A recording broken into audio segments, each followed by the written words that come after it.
What's up mga moto? Kumusta po kayo? Hindi ko na sana ipopost to pero gusto ko sana i-share sa inyo ang experience ng ating ER150. Alam niyo ba nung eksakto 1 week tong ating ER150 bininyagan at pinagtripan itong ating motor. Doon sa isang event na pinuntahan natin noon sa Silang, ayun, doon nangyari. Ayan, ganyan siya nakapark kasi wala naman silang parking. So, dyan lang kami nagpark sa tabing karsada. So, nung bandang hapon, nag-iba na yung parking. Naging pa-slant na at ang dami nang nakapark. At ang matindi, ginasgasan na. Tapos, may ginawa sila hindi ko ma-start Halos isang oras akong nagpapa-start doon at may tumulong na nga sa akin. Hinahanap kung ano nga ang dahilan. Pero ayaw pa rin. Natapos pa naman ng party ng maaga, 5 PM. So inabot ako ng isang oras, magdidilim na. Yung mga waiter na tumutulong sa akin na hinahanap ang dahilan, may tinatawagan silang mekaniko, hindi naman makontak kasi nga Sunday. Ito pala yung na-video ko, yung ginasgas. Yan, parang sinadya inikot-ikot. Pero sa ibabaw lang yan yan, may gasgas din sa bandan dyan. Dito sa may switch, may gasgas parang ang kinaskas ng bato. May nagsabi, may 3 bata raw na nakaupo dito.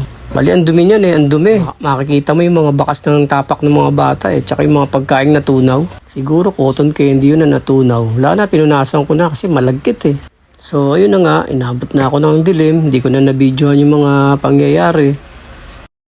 Kahanap ng mga tumutulong sa akin, may naglelente doon sa may bandang ilalim. Nakita nila yung dahilan kung bakit tayo mag-start. Pero nakailaw yung panel noon mga kamoto naka-check engine yung display. Ayaw lang talaga mag-start. So yun na nga, may naglilente sa ilalim. Hanggang sa na-discover ang dahilan kung bakit ayaw niya mag-start. Yun pala, bunot yung socket. Ayan mga kamoto, ayan sa kasulok-sulukan doon sa loob, ayan.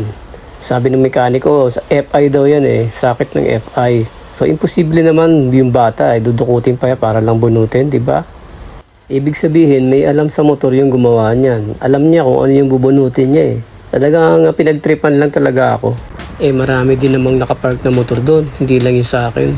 At meron din mga bago talagang bukod tanging sa aking motor ang pinagtripan Siyempre, hindi naman sa nagmamaselan tayo. Siyempre, natural lang yun kasi syempre bago yung motor, pinaghirapan din naman natin bilhin yan.